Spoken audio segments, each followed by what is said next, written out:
Welcome into the Pump Fake, where we believe in Joe Hendry.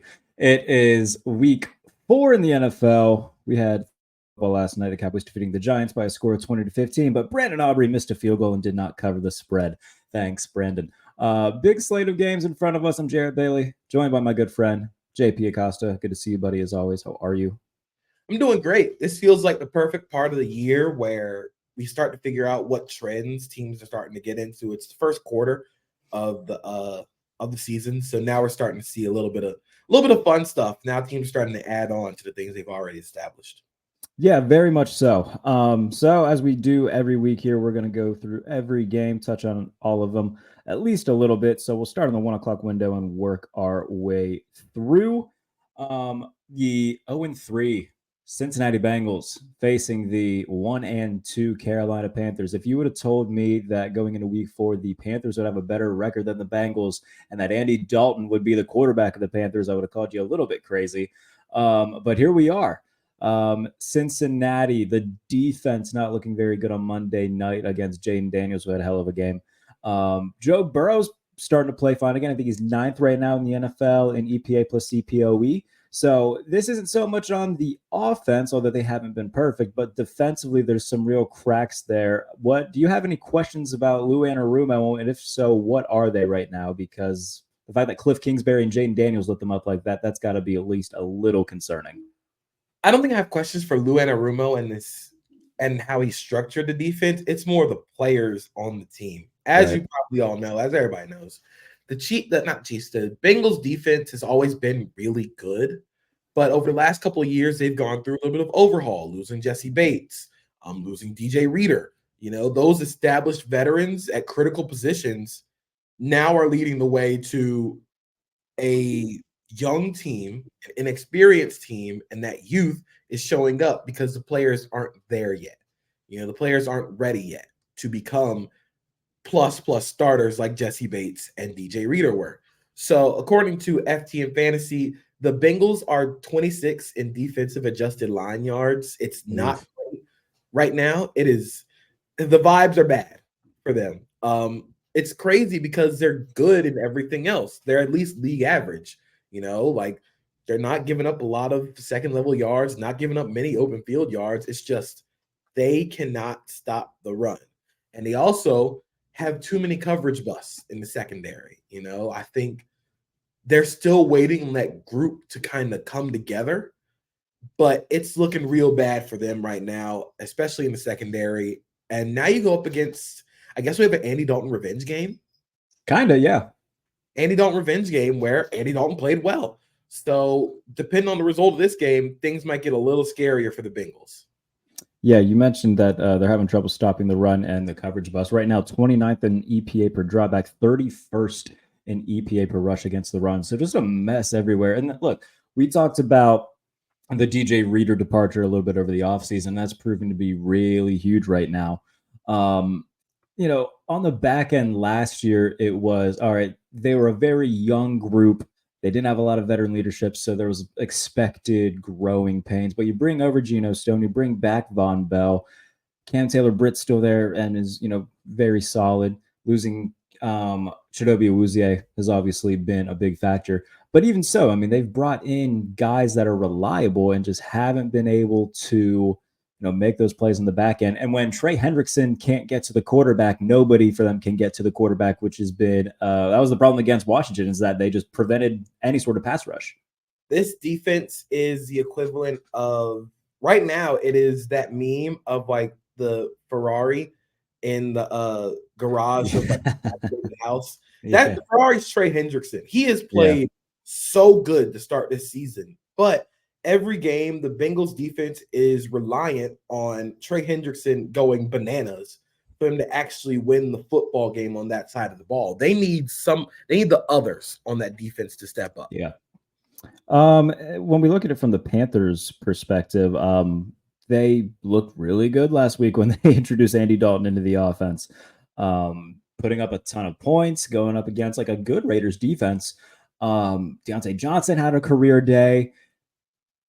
Going forward, I think that this Dave Canales offense can look really good with Andy Dalton running the show. Defensively, though, I still have questions. I think going up against the Bengals rather than the Raiders, especially with no Devontae Adams this week they had Devontae Adams last week. The Raiders did. Now, the Bengals are going to have a little bit more weapons with Jamar Chase, with C. Higgins. We're going to see a little bit of that run back duo. What do you think the Panthers will look like against the Bengals defense, but also what are they going to look like trying to stop the Bengals offensively? Well, from the Bengals offense versus Panthers defense perspective, good luck. I think the Bengals still left some points on the board. I think Joe Burrow left some yards on the field, and that's fine. I mean, he still looked like he was getting back into form, which is the funniest thing because you can tell when Joe Burrow and the Bengals are getting into form, because if they're playing cover 2 or Tampa 2, just throw the ball over it. Just throw over it. You have Jamar and T. Higgins, just go throw over the cloud safeties.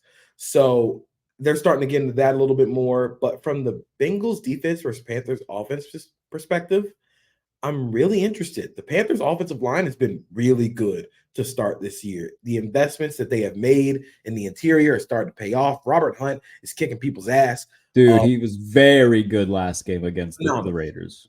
Phenomenal against the Raiders.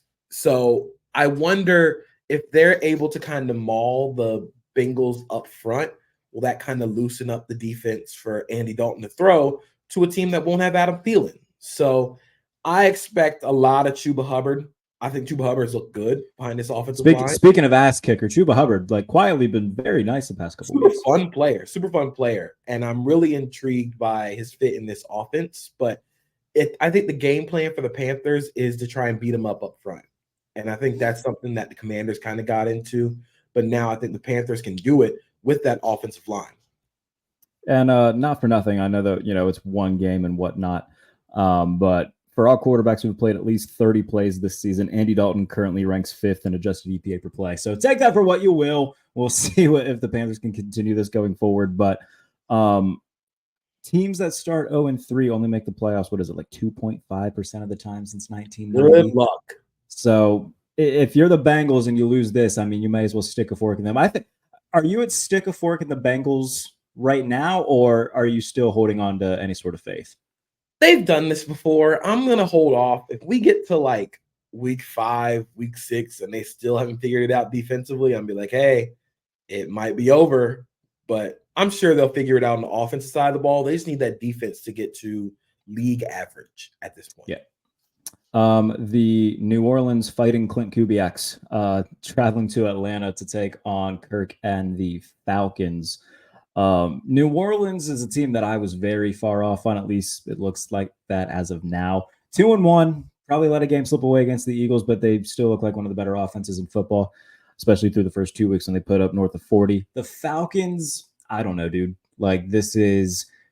They are very clearly cautious to a fault with Kirk and his usage and how they utilize moving him around. They didn't do any play action week 1. They started to do a little bit more over the past couple weeks. But when you have a 4th and 1 and your play call is an outside run with, was it Tyler Algier blocking for Bijan, and you'd have Leo Chenal just busting the gap and getting to him, the easiest play call there is just, okay, Kirk, just get a yard, QB sneak, and they just seem so scared of what the possibilities are with Kirk. So how do you feel about Atlanta right now? About to host Saints. Is it going to be Michael Penix time soon? What are we looking at with the Falcons? I actually thought Kirk looked a bit more comfortable on the Achilles on that foot in the past few weeks. You can tell that he's getting more comfortable by the amount of movement. He was doing a lot of nice stuff with pocket movement in this game. I think, of course, it kind of got washed because the Chiefs are a bunch of hellraisers on defense. But I think they're starting to open it up a little bit. I'd be more concerned about the mounting level of injuries up front. McGarry's been hurt. Bijan was hurt. I think he's going to go. Judon's been hurt. But I think the mounting level of injuries combined with a defense that is still a little light against the run, I think that's the way I want to say it. They're 31st in rushing success rate allowed this season, but it's the funniest thing. They're 21st in rush EPA allowed, but they're next to last in success rate. They've stopped explosive runs. Done a good job of that, but you're giving up 5 yards a carry. Like, that's a problem. Not really 5 yards a carry, but exaggerating, like 5 yards a carry. I don't know if that bodes well for a Saints team that likes to run the ball, especially out of 21 and 12 personnel. But from the Saints side, all of their offensive linemen are hurt. So it's going to be hard for them to generate any movement. As you could tell in the Eagles game, losing Eric McCoy, the Eagles just teed off on Derek Carr. So I think the Falcons' best chance in this game defensively is to turn this to a game where Derek Carr has to be a stationary pocket passer. Don't let him beat you off play action. You have to get pressure on him through this drop back passing game. Yeah, and especially like an early season division matchup. If the Falcons lose this, they fall to 1-3. If they win, both teams are 2-2. Then all of a sudden, all right, you're kind of still in the thick of things. To pick a winner for these first two games, I'm going to take Cincinnati to kind of get off the schneid here. I think that if they fall to 0-4, something's like severely wrong, and this is just a watch of the season. I'm going to pick cautiously the Saints to win to get 2-3-1. Your first two picks so far for week 1 are? I'm going to go with the Bengals, and then I'm going to go with the Falcons. Okay. I'm going to go with the Falcons in this one. All right. The Los Angeles Rams travel to Chicago. Speaking of teams with injuries, that is a team that has been beat to hell early on in the season. They're running out of IR spots, but it's found a way to overcome a 14-point deficit last week against the 49ers and win at home. What does that tell you about Sean McVay, man? Like, we talk about him a lot as, one of the better modern NFL head coaches in terms of moving the game forward and figuring out a way to get this thing done against that 49ers team who had injuries of their own, sure. But even so, a defense with those stars, with a 14-point lead, the Rams come back and win. In Chicago, we've seen Caleb Williams struggle. But defensively, there's a lot to like there. And I think that that's kind of been the biggest story for me is that, the Bears defense taking a lot of steps forward. It's just the offense is holding them back a little bit, especially the offensive line and the run game. Will they be able to run the ball against the Rams? And will this be kind of a wake-up game for the Bears to get their second win? This is a stoppable force versus a movable object when it comes to that. I believe the Bears are dead last in rushing success rate as an offense this year, which is surprising as hell because the Raiders exist. The Raiders have not been able to run the ball at all this year, and the Bears are right there with them. I just found the Raiders. They're 31st in success rate, by the way. The Raiders are 32nd, yes. The Raiders are dead last. The Bears are 31st. And the offensive line is bad, but it's also DeAndre Swift not being a great fit for this offensive line where he has to create. He has to use his vision to create holes that aren't there. But the Rams defensive line is not exactly a great run stopping unit. They're all too small.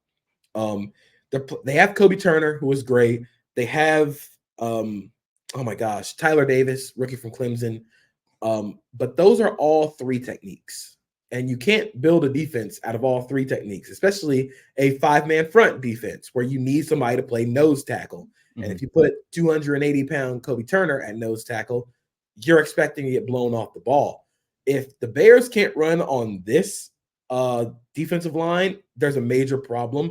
And I said the same thing last week, and I think the Bears had like 57 rushing yards, which is a major issue. But this game is going to be about the pass rush for both sides of the ball.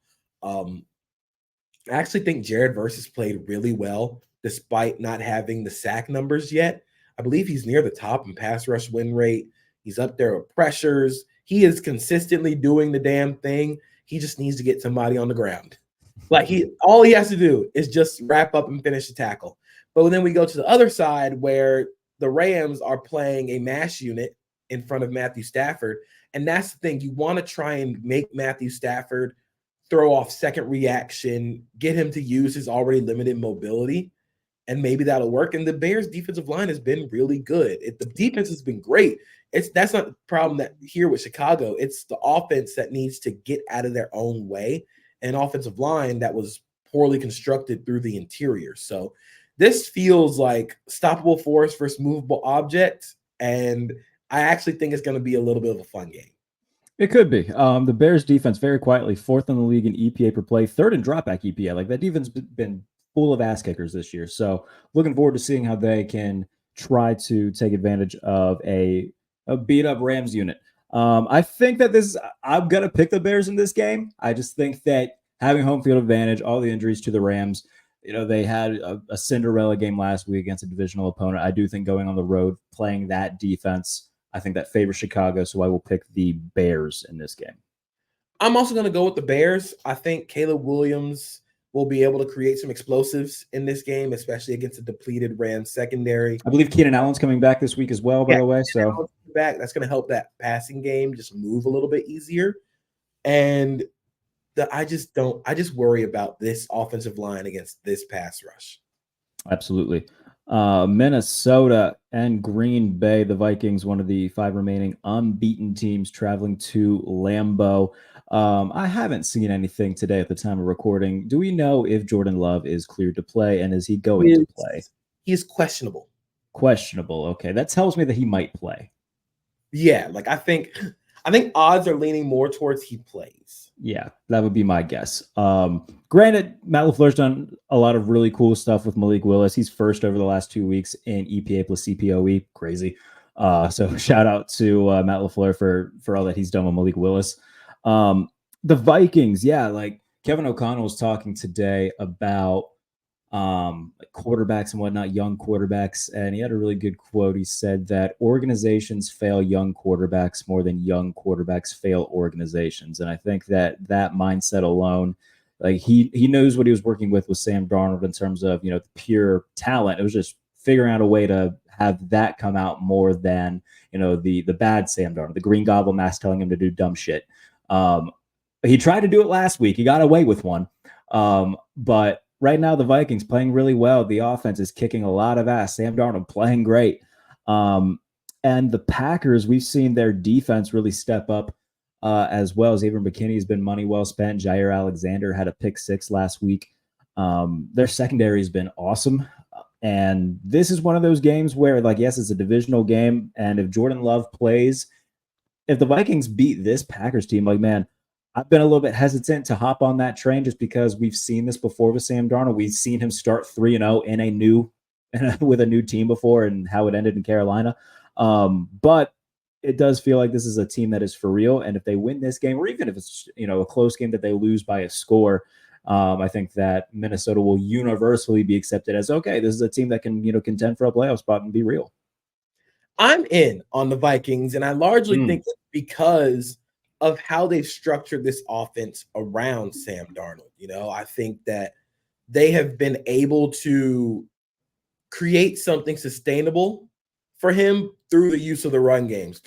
So far through 3 games, the Vikings are top 5 in both rushing EPA per attempt and success rate. Aaron Jones has been phenomenal. The offensive line has done really, really good as run blocking units. Christian Darrisaw and Brian O'Neill will always do their best in pass block and pass pro. That's where I think you can get after Minnesota is pass rush through the interior. But with the way that they've structured this offense, it is Sam Darnold doesn't have to make the super duper throws. And even if he tries to, it's structured in where it's like, okay, now it's time to take the shot. It's like Kevin O'Connell is Madden usering Sam Darnold, like he's just Madden usering him. And I think the biggest factor for this game will be if Jordan Love plays, because Jordan Love is equipped to beat Brian Flores' defenses, because Jordan Love, when he sees disguised coverages dropping into Tampa 2, is like, screw it. I'll just throw it deep. Like, I'll throw it over to Tampa 2. Like, if somebody gets pressure on me, I'll just move back and throw sidearm and throw it over the defense. Instead of a guy like, I guess we'll use Brock Purdy as an example. Brock Purdy plays so on time that if chaos happens, that's where he kind of falls apart a little bit. Jordan Love isn't exactly always on time, but when chaos happens, he is ready to throw it deep. And I think that's where the explosives can happen. That's where they can hurt them. I still have questions about this cornerback group for the Vikings, but this is going to be a really fun battle. I think Jordan Addison is going to play, so that's going to help, especially with all of the 1-8-18 that the Vikings are going to see from Green Bay. So I would just keep finding creative ways to get Jefferson involved and just use that run game. Yeah, and in terms of, I'm trying to pull up the defensive statistics right now for both teams just to see where both of them rank out of curiosity. Right now in EPA, the Packers are 9th, and the Vikings find themselves, if I can find the Minnesota, they're 3rd. So Brian Flores has this unit humming. We've talked about like the role guys in this defense a little bit earlier this year with Van Ginkel and Harrison Smith and Blake Cashman. He's got this unit humming to a degree that no one quite expected. So good for the Vikings. I am going to pick Green Bay in this game, hesitantly. I think that this is a mash of 2 of the 3 best play callers in the game today, maybe 2 of the best 5 if you want to get a little bit more conservative with it. Regardless, Matt LaFleur, Kevin O'Connell, I think we're going to see both offensive and defensive shows be put on. I think it's going to be the game of the 1 o'clock window, in my opinion. Going to be a lot of fun. I'm actually going to go with Minnesota here. I'm curious about if Jordan Love is actually going to be healthy enough to play in this game, or if out of abundance of caution, they're going to hold him out. But I think if he does play, that changes the math a little bit.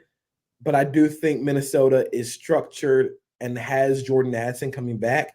If they can just find whoever is opposite of Jair Alexander and throw at him, then maybe they can make some hay with this offense. Good stuff. All right.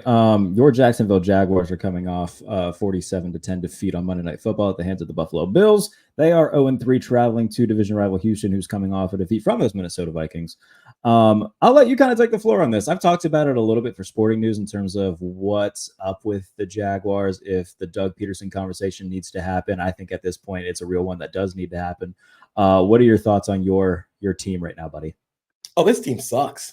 I'm going to be straight up with you. This team stinks, and everybody is checked out by week 4, which is, how do you manage to do that?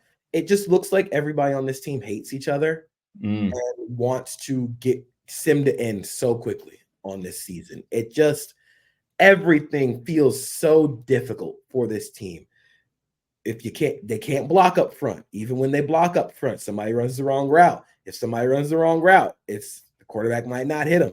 Quarterback might not hit him because the pass protection is bad. So it's just everybody, nothing is ever good for this offense. And I also think the play calling has not helped.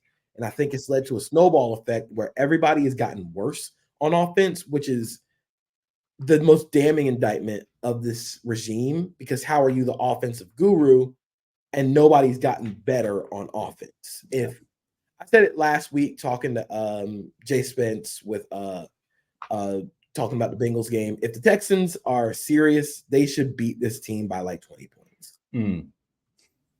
And when it comes to the Jaguars, let's say they do lose this game, is that when you just pull the plug and give Ryan Nielsen a 3-month tryout to see if he's the guy to be the head coach going forward? Because outside of the week 3 matchup, the defense looked really good through the first 2 weeks. They didn't allow more than 20 points.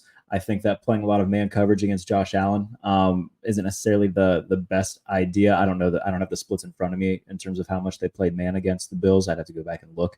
But regardless, they couldn't stop the Bills whatsoever. Outside of that, though, I think the defense looked good through the first 2 weeks. Is Ryan Nielsen due for, all right, we'll see if he's the guy, and if he is, we'll promote from within, or is this something that you see ending with an outside hire, if and when that does happen? Well, I think for this season, I'm not sure if they're going to fire him fired up Pearson during the season, because you also need to get rid of Trent Baalke. That is also like the biggest thing here. If one of them has to go, all of them got to go. I think Nielsen does deserve a chance to work as the interim, but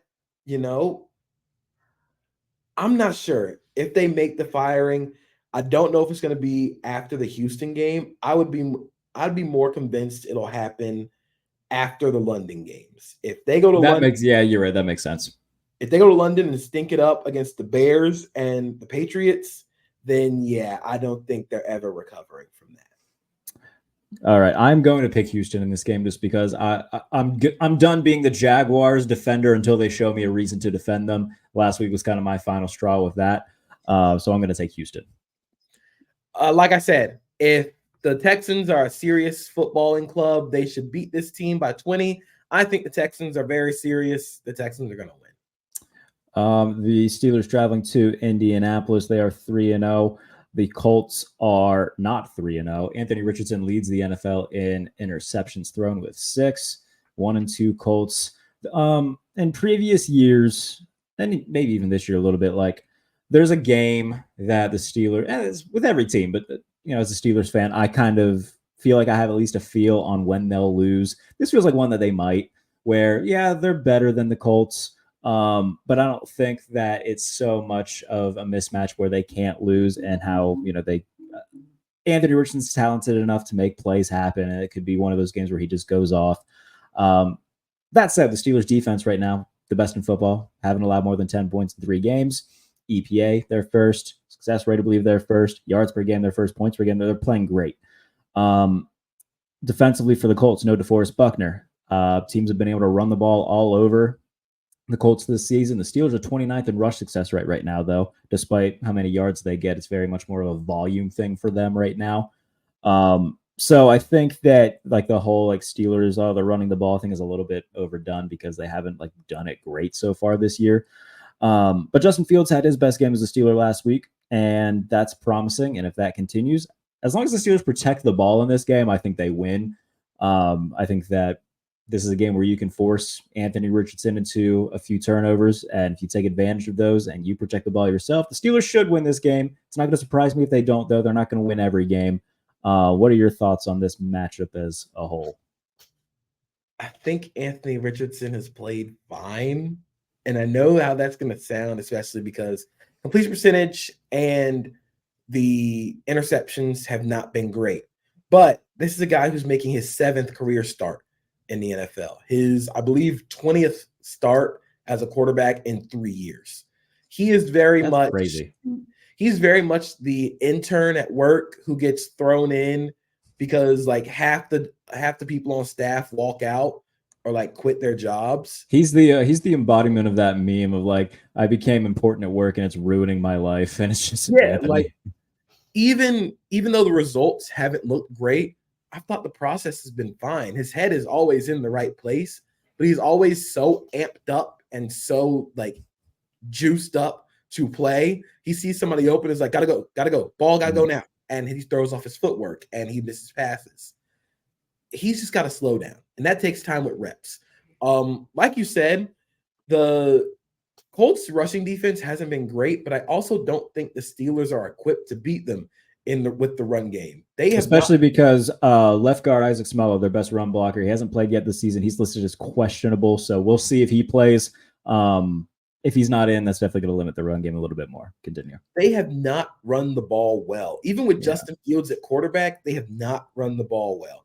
And as I think Justin Fields played his best game as a Steeler last week against the Chargers.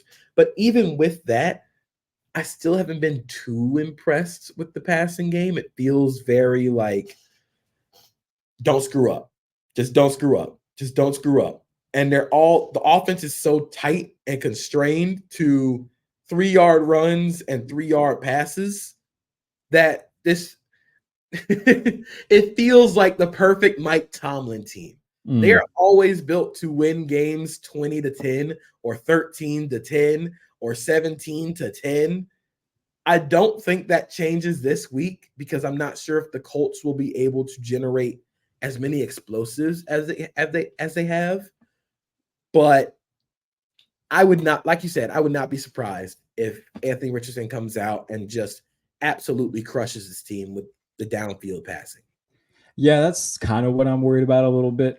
Steelers have been good at defending those plays. Yet I think the only big explosive they've given up has been was a trick play in Denver. They ran a reverse flea flicker thing, and it was a jump ball to Josh Reynolds that he just happened to come down with. So they've been good at defending that. Didn't really give up anything too explosive against the Chargers. The Quentin Johnston touchdown pass was a 27-yarder, but it was not like he beat the defense over the top. He kind of looked Joey Porter off to the flat. Minka Fitzpatrick didn't quite get over in time. They had an easy touchdown from there, but they haven't given up big time plays. And Now, the flip side of that coin is maybe they do try some downfield stuff, and Minkah Fitzpatrick, Deshaun Elliott, whomever may be back there, take advantage of it, and they pick it off. That's also a possibility. By the way, the Steelers are 30th in rush success rate. I think the Giants actually moved up a little bit. So they're 30th in success rate running the ball, ahead of only the Raiders and the Bears. So they had 45 yards on the ground going into their final drive against the Chargers, and then they had 69 on that drive alone. So that heavily inflated what it looked like in the box score. So I am a little bit worried about the run game. Maybe they lean into Justin Fields as a runner a little bit more this game. He only had 6 rushing yards last week. They haven't really asked him to do that too much since week 1. So we'll see. This is one where I'm going to pick Indy just because, again, this feels like a game that I think the Steelers, I just can't see them as a 4-0 team. Does that make sense? It's like one of those things where I don't think they're going to start 4-0. They're going to drop 1. I don't know if this is the game they drop. As much as I said Anthony Richardson is playing fine, we're just waiting for that moment that it all clicks. I feel like this Steelers defense is well equipped with all the stuff they throw at you in the secondary, combined with a really good pass rush unit. Even though I do think the Colts offensive line has played really well, I just don't know if they're going to be enough for 4 quarters. I feel like this is a game where like the Steelers might score early and then put the Colts in a sleeper hold. And this game ends with the Steelers win 13-10. Okay. Well, I mean, I'm glad that you have the faith in that. And I'm very 50-50 on it. I also just don't want to jinx it because every time I've said, okay, they're probably going to lose this game, they've won. So I'm going to keep doing that until it fails. As a fan, that feels like a good strategy that hasn't failed me yet. We can touch briefly on the Jets and the Broncos. I think the Jets are going to win. They have a better overall roster. I think that they just they got ahead early on Tampa Bay, and I think that made Baker panic and led to turnovers, and they took advantage of that. So good for them, but I think the Jets are going to win this somewhat handedly. This is going to be a boring game. Jets win. Do not be surprised if the Broncos pass rush looks a little intimidating. Zach Allen's a baller, dude. I'm very surprised by how well he's played. Nick Bonito and Jonathan Cooper have been awesome to start this year. If the Broncos stand any chance of winning, they have to fluster Aaron Rodgers with their pass rush. Yeah. But I don't know if they're going to do that, even though Morgan Moses is out. Olu Fashanu steps right in. Tyron Smith is still there. And Aaron Rodgers is the king of getting the ball out quick. That's something we saw against the Patriots, where he's always one step ahead of you. I think the Jets win this one pretty handily. Yeah, I'm looking at the Broncos right now are 12th defensively EPA against the rush. The Jets are 12th offensively in EPA per rush. So kind of a little bit of a clash there. But yes, I do think that the Jets will come away and win this. I think that Rodgers played.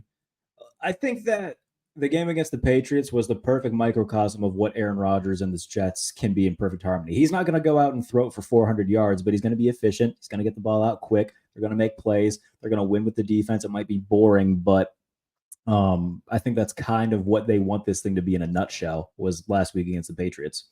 Yeah, and something that stood out to me was his mobility.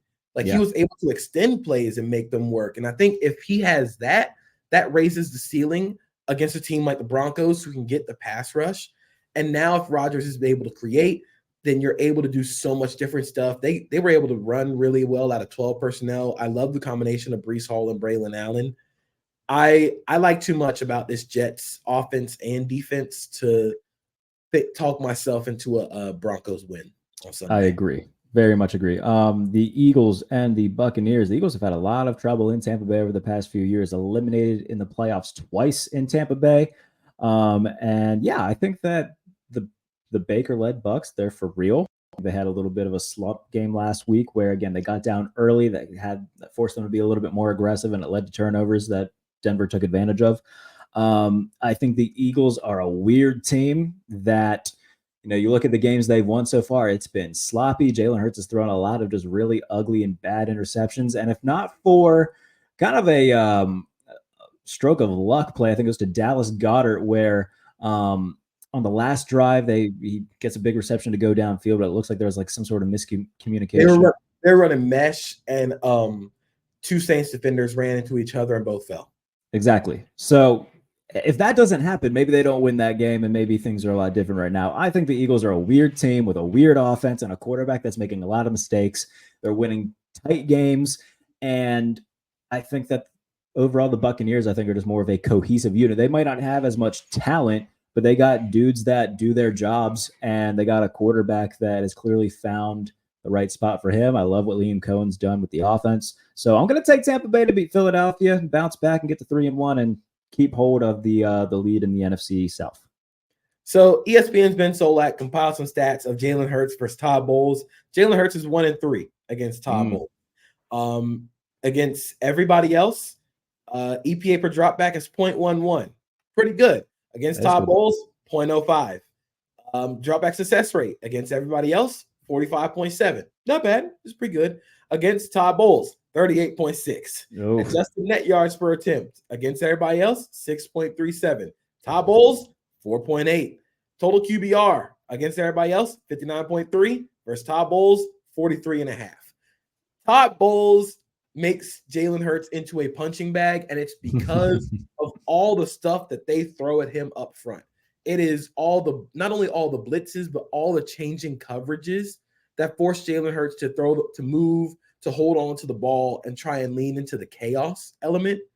But I think Jalen Hurts needs to play on time for them to win this game, and Kellen Moore has to do a better job of creating easy throws to diagnose blitzes against Todd Bowles in this defense, because Todd Bowles is going to throw everything in the kitchen sink at them. I worry about the Eagles not having Devontae Smith, and A.J. Brown, I think, is questionable. Yeah, I saw that he was doing some light stuff in practice, but I don't know if he's going to go or not. Let me check. But still, this feels like two teams that are on the wrong foot when it comes to injury, because the Buccaneers are getting Vita Vea back. And yeah, that's going to stop a lot of that run game. And I think if you can't run the ball on this team, A.J. Brown is questionable. Devontae Smith is out. So if you can't run the ball on this team and you cannot diagnose this blitz, Todd Bowles is going to turn this game into one of his personal resume games again. So I'm going to pick the Bucs because of where both teams are injury-wise. Also, Luke Goedeke, the Bucs right tackle, is coming back. They had somebody else come off the injury report this week, but they won't have Kalijah Kancey or Antoine Winfield Jr. But I'm worried about the Eagles' offense going against this defense, this Todd Bowles defense. Yes, very much agree. I'm going to take Tampa to win this game. Are we in the same boat? Are we both picking Tampa, or are you going to pick Philly? I'm picking Tampa. All right. Beautiful. On to the 4:00 window. Fun game, potentially, in Arizona. Cardinals hosting the Commanders. Jayden Daniels coming off what is a potentially star-making performance against the Bengals. 3 total touchdowns to 2 incompletions, a 91.3 completion percentage. I think it's an NFL rookie record. He had a hell of a performance. And the Commanders leading the NFC East right now. Who would have thunk it? Going into week 4. Arizona, offensively, we talked about it last week. If there was a game that I was going to bet the over on, it was easily going to be Cardinals-Lions, and then it ends up being kind of a low-scoring matchup. I think it was 20-13, so definitely lower than expected. I expected more from the Cardinals offense, especially after the first couple weeks where they looked very dynamic. Against a Commanders defense, though, this is a unit that they can bounce back against. Despite winning last week, they still had a lot of yards and a lot of points. I'm going to pick Arizona. I think that Kyler Murray, Marvin Harrison, this really good run game as well with James Conner, and really good offensive line of the Cardinals that they have done a really good job of building piece by piece over the last couple years. I like them at home to bounce back and get back to 500. Big time on the Cardinals this week. This is going to be a TV game for me, by the way. I very much love what this game's going to be. The Commanders still have the worst pass defense in the league. They sure do. By all advanced metrics, they are dead last in EPA per play. They actually aren't dead last in success rate against the pass given up, because Cardinals are dead last. Well, beautiful. The Commanders are 31st. Hammer every Marvin Harrison Jr. bet you might have. I'm concerned about the Commanders' ability to consistently stop the pass, especially against a guy like Kyler Murray who can create so many chaos plays. Trey McBride's going to be out, which might help a little bit, but Michael Wilson, Marvin Harrison Jr., I worry about the Commanders' defensive side of the ball. Offensively, I actually wrote about Jayden Daniels and kind of being the maximization of the gimmicky bullshit offense Cliff Kingsbury runs. And I don't think they're going to face many problems against this Cardinals team unless they just decide to go full college, like spread and shred offense, because I think that plays into what the Cardinals want to do. They want to play with 3 safeties on the field. They want to use all these disguised looks and coverages so Buda Baker can be closer to the action. I think what they have to do is try and condense the game, condense the sets. They ran a lot of 12 personnel, a lot of 21 personnel. Try and use that and you lean on the ground game to kind of force the Cardinals into playing a game that they don't want to play. I think this has to be a game where the run game for the Commanders is heavily involved. And on the flip side, the Cardinals offense I'm not going to say like abandon the run game, obviously not, but this game should be on the arm of Kyler and Marvin Harrison Jr., Michael Wilson, Greg Dortch. This is going to be a fun one. It might be on the TV, but this game's going to be really fun. Yeah, hammer the over on this. Again, the two worst pass defenses in football right now. I do think that Jonathan Gannon has done some fun stuff in terms of how he splits the field, especially with, I think he ran more 3 safety sets than anybody last year. I have to go back and look at the advanced numbers at SIS, but they have a bunch of like athletic scheme fit dudes on that side of the ball that I think are going to grow into a very fun defense, but right now it's still a very young unit. So we'll see how that plays, especially against a rookie in Jayden Daniels who might have some stuff thrown at him from Jonathan Gannon that he hasn't seen yet. I think there's going to be a lot of fun. I'm going to pick Arizona. Are we both in the same boat, or are you going to pick Washington? I'm also going to pick Arizona. Okay, beautiful. This one, the 49ers and the Patriots, I think that the 49ers should bounce back in a big way. I think that they should be playing pissed off against a New England team that, I don't know, man. There's just nothing there offensively for me. I know that the 49ers are beat to hell and all that, but goddamn, like watching that game last Thursday night and trying to watch the Patriots do anything was painful. The offensive line is very, very bad, which limits what they can do in terms of getting the ball to their young receivers, trying to run the ball. Like 49ers are 10.5-point favorites. You look like you aren't too convinced that they're going to win by that much. What are your thoughts on New England and San Francisco? I would not be convinced in this team at all, the Niners. I wouldn't be convinced in the Niners at all. And the biggest reason why is because I don't trust that defense. And it's crazy to say that I don't trust the 49ers defense, but so far this season, they're 28th in rush EPA per play allowed. I believe they are 26 in rushing success rate allowed. And while the Patriots offense is bad in pass protection, they're actually 13th in adjusted line yards when you're running the ball. They're also, I believe, let me check real quick. They are 13th in rushing EPA on the offensive side of the ball. They're 17th in success rate. They can run the ball really well. This team is built to run the ball. And now with Javon Hargrave out, you don't have an actual like defensive tackle that can stop the run, and you barely had him at that, even with Hargrave. Right. I'm concerned that this game turns into a rock fight, especially with how good the Patriots defense still is. I'm not gonna pick the Patriots. Definitely gonna pick them to cover, though. I absolutely would not be surprised if the Niners lose this game. I mean, I would laugh very hard if they did. Don't get me wrong. I think it'd be great. I also think Ramondre Stevenson and Antonio Gibson, I believe, I don't know if you have the numbers, are like 2 of the top like 5 running backs in yards after contact and yards before. Yards after contact. They get hit almost immediately sometimes and still are able to break off big runs. So they've both been very solid in terms of breaking tackles and getting yards after contact in the run game. Yeah, the 49ers, man, like I get that they're dealing with injuries, but you're up 14-0 last week against an also depleted Rams team.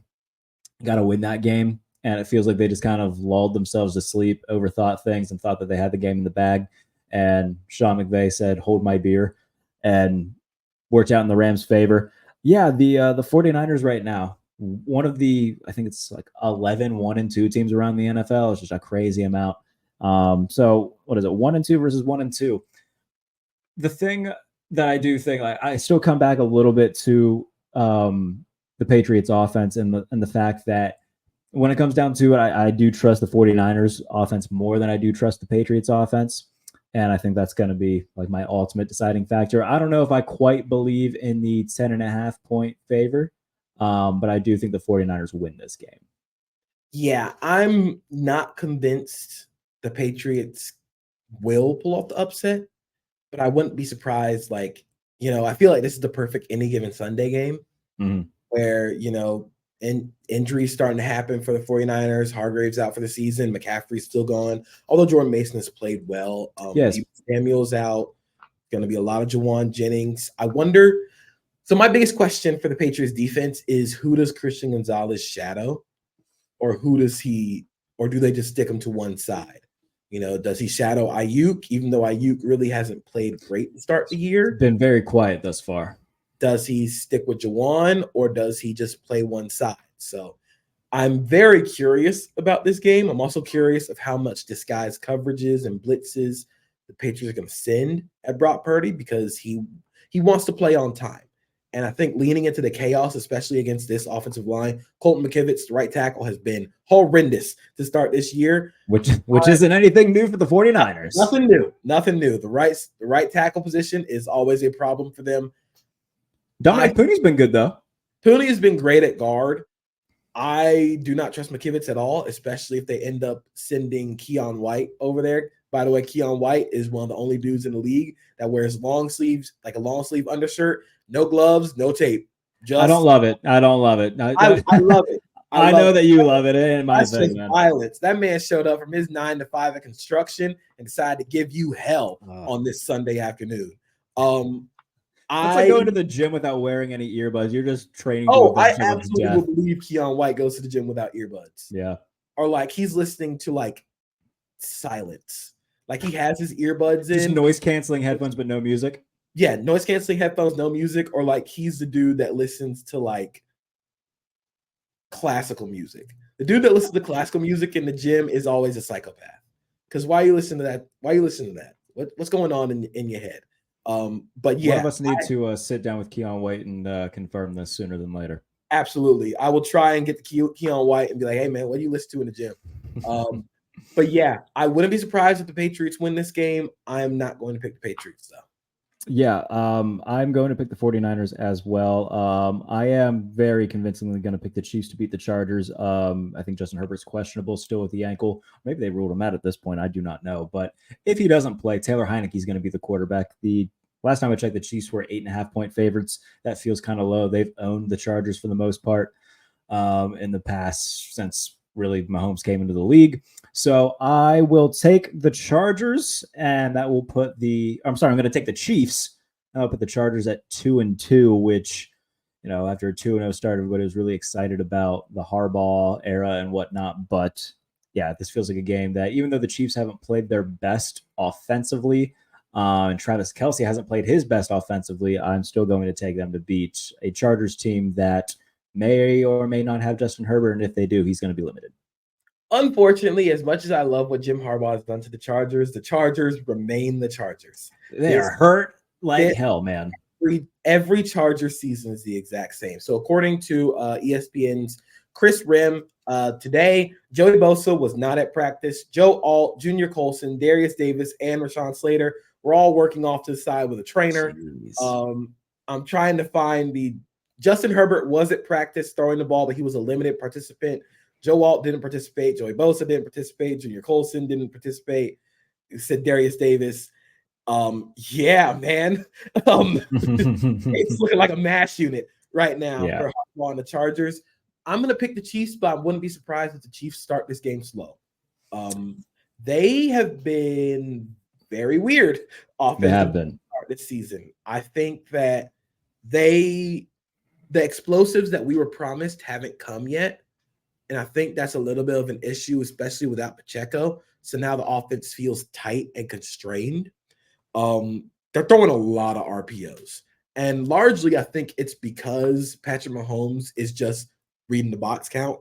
It's not a design like, here, get the ball out. Like, it is more of I guess it is, but it's more of we're going to run this inside zone, but there's a bubble screen tagged onto it if you decide to bail out of it.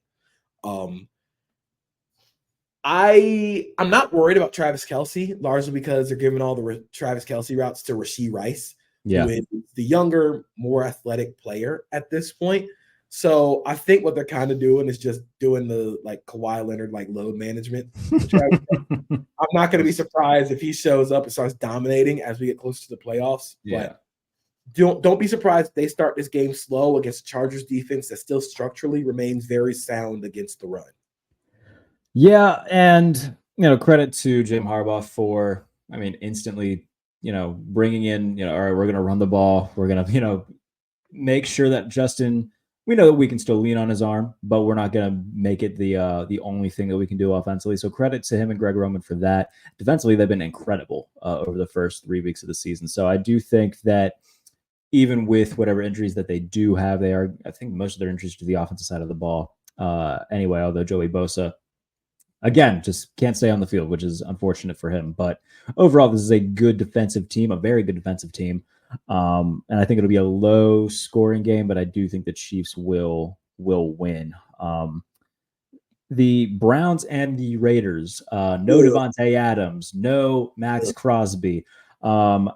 Already talking about players making business decisions in Las Vegas. Not great. And then tack on the fact that Crosby and Adams aren't playing. I guess, was it hamstring issues for Devontae Adams? I wonder if this is the beginning of the end of Devontae and the Raiders. Just a thought. Regardless, I do think that the Browns win this game. I think their defense is just overall better, especially without Crosby on the field. That just changes the entire dynamic of the Raiders. So I'll take the Browns. I think it's going to be a stupid game, though. It's going to be like 11-9 or something like that, and it's going to be awful.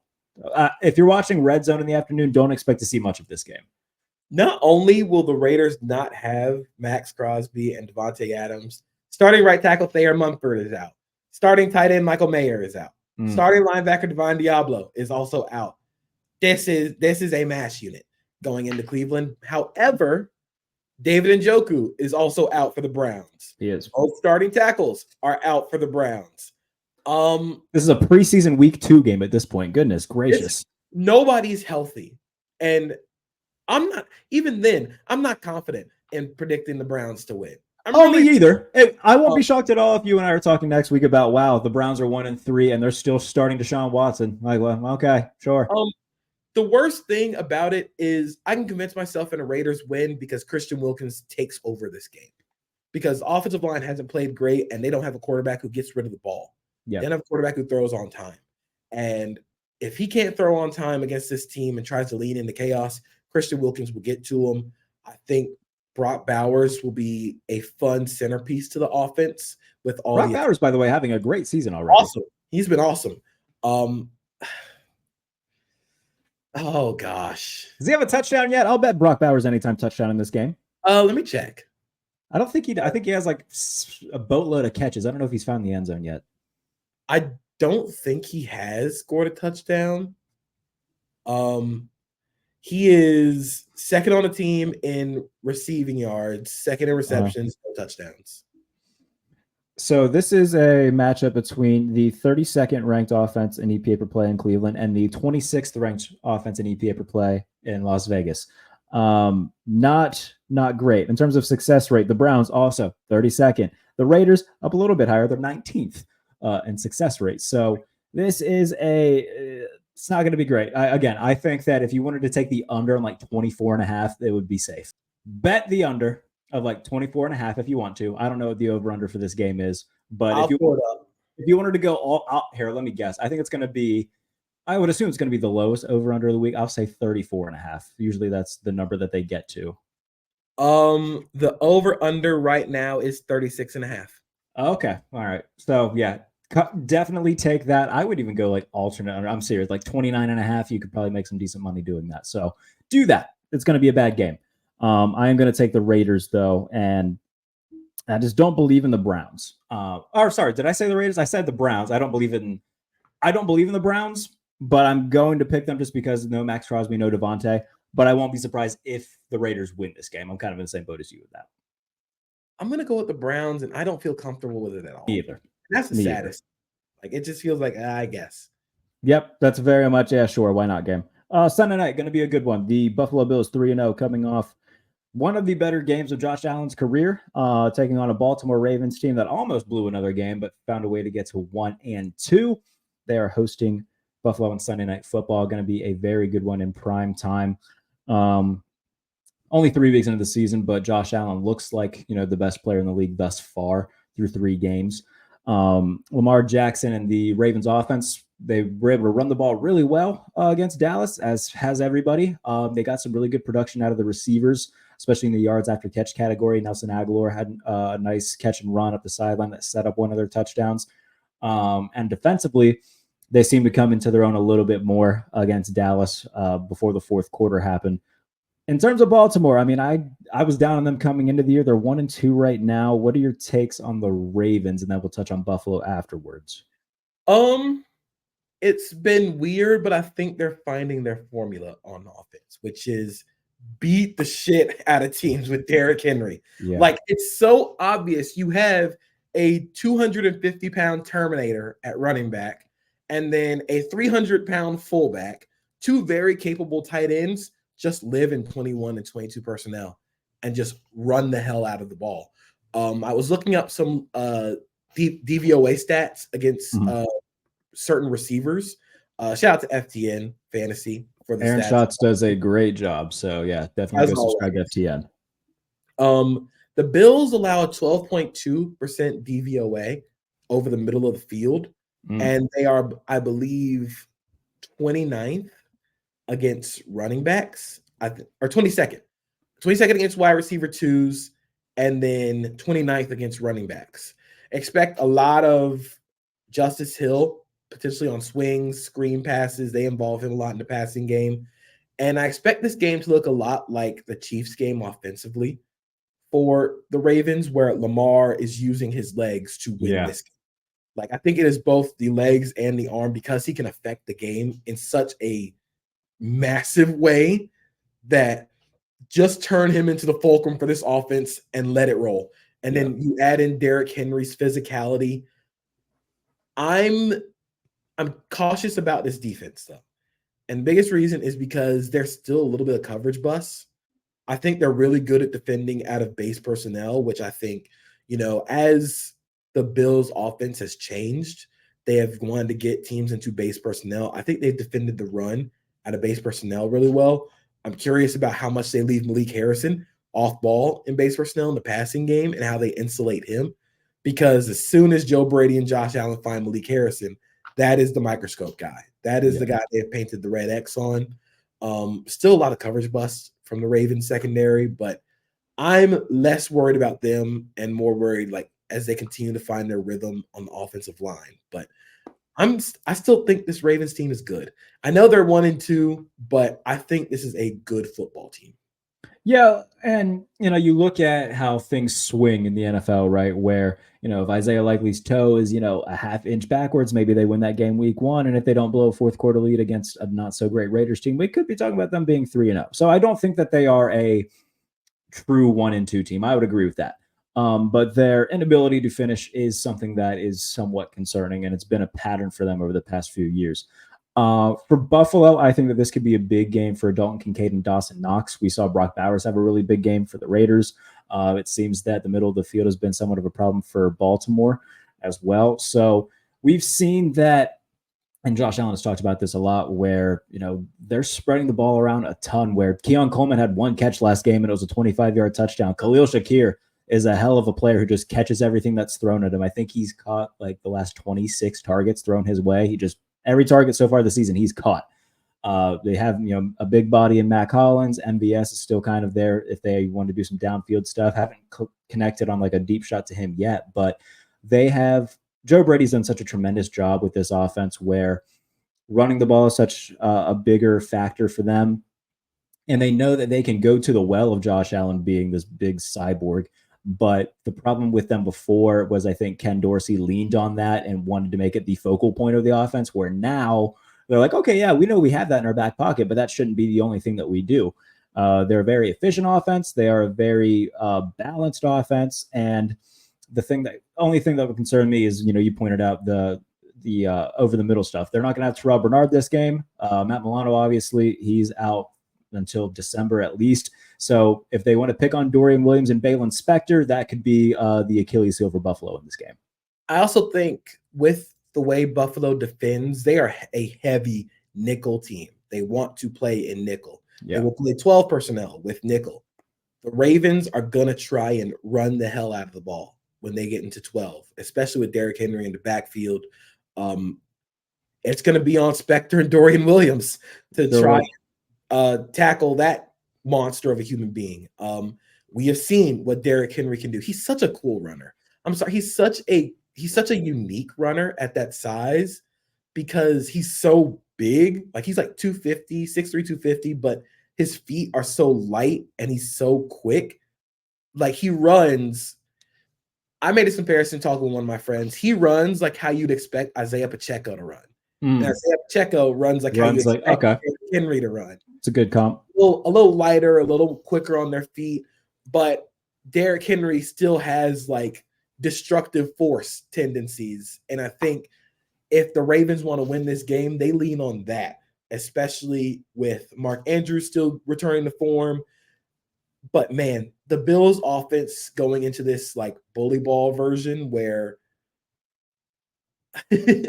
Joe Brady comes from the Saints. His DNA is Sean Payton.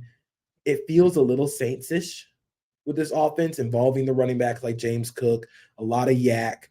And I think this is just the evolution of Josh Allen as a quarterback, where he is more willing to take the underneath stuff because it seems equipped to take the underneath stuff. So now you're seeing a lot less forcing the ball, but he's still taking those shots downfield when they are open to him. So he's really like he is picking and choosing, and that's something that all the elite quarterbacks do.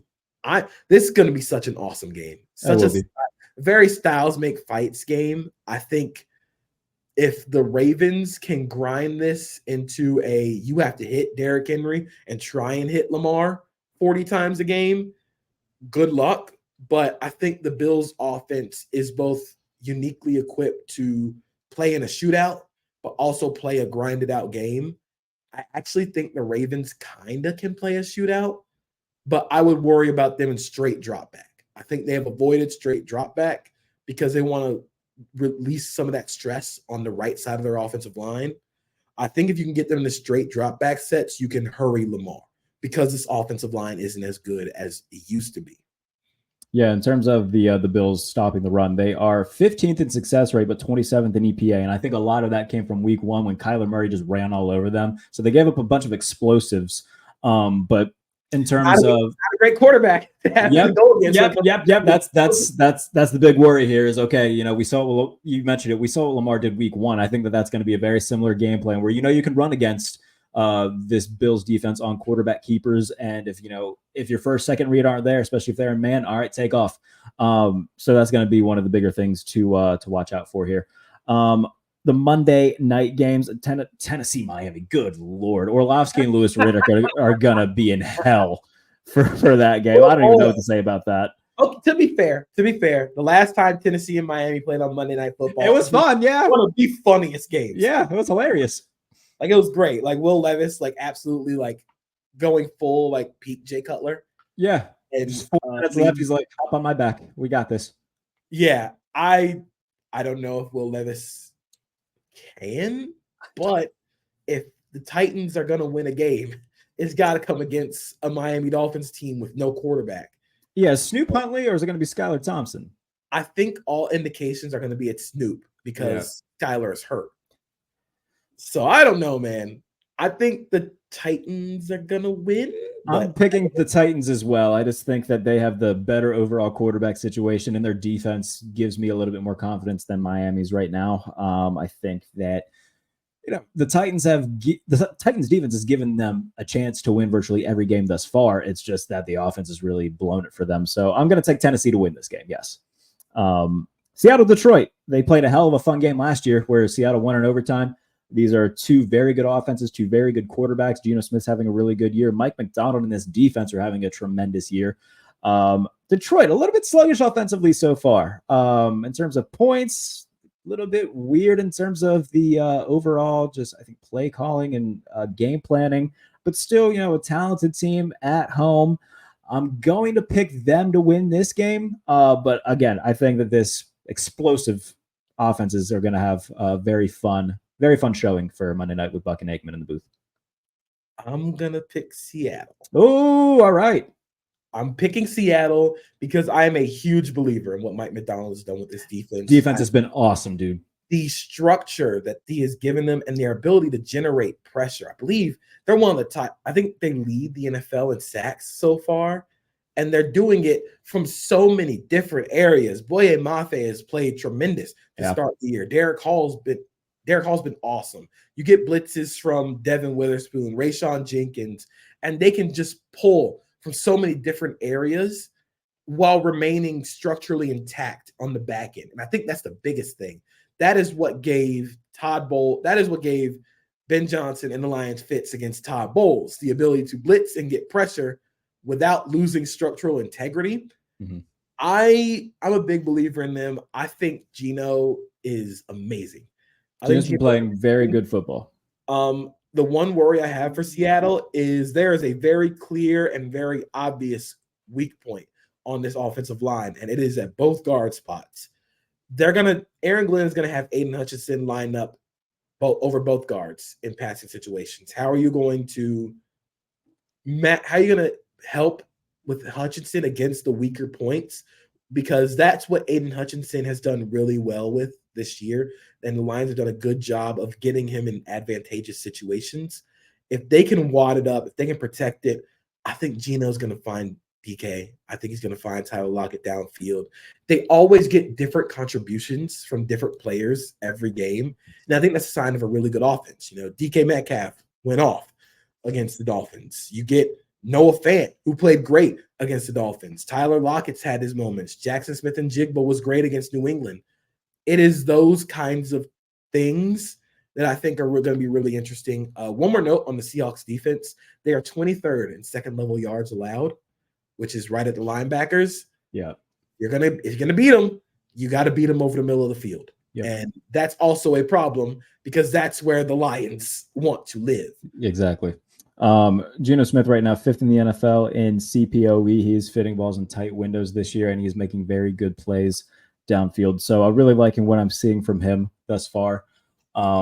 My friend and yours, Greg Rosenthal, was on this program before the season started, and he picked them to win the division, and he went on record to do it on his own show to pick them to win the division. So far, he looks like a genius, and Seattle looks very good. So shout out to the Seahawks. Again, I think it's going to be a very tight game. I am going to lean Detroit in this game, though, but won't be surprised if Seattle does come out on top. One more thing, Sam Laporta, full participant in practice. That's good to know. If he plays, and that changes the math for them over the middle of the field where the Seahawks are weak. I'm still going to pick the Seahawks, a little less decisive than now seeing if Sam Laporta plays. But I'm a big believer in this defense. I'm a big believer in Geno Smith. I love it all around. All right, buddy. Well, that is every game on the Sunday and Monday slate. What do you have coming on the SB Nation side of things that folks can check out? So you can check out Established Fun. This week I wrote about the Vikings defense being awesome. I wrote about Malik Neighbors, who just had an amazing game on Thursday. And then I also wrote more and more fun things that you can find in Established Fun. I wrote about the Commanders offense and Jayden Daniels maximizing the gimmicky college bullshit. But find me on social media at Acosta32_JP. See what I'm doing, see where I'm going. Lovely stuff all around. And you can find, I wrote a piece about Jayden Daniels as well, exploring what he's done so far this season. Is he the savior of Washington? Might be a little bit too soon to tell, but all the signs say it's very possible. Follow me on Twitter at JBaileyNFL. Buddy, I always enjoy doing this with you every week. Thanks so much for your time as always. Always. Thanks for having me. Everybody, if you're not already subscribed on YouTube, go and do that. Leave a review wherever you get your podcast. We'll see you soon. This is the Bump Fake.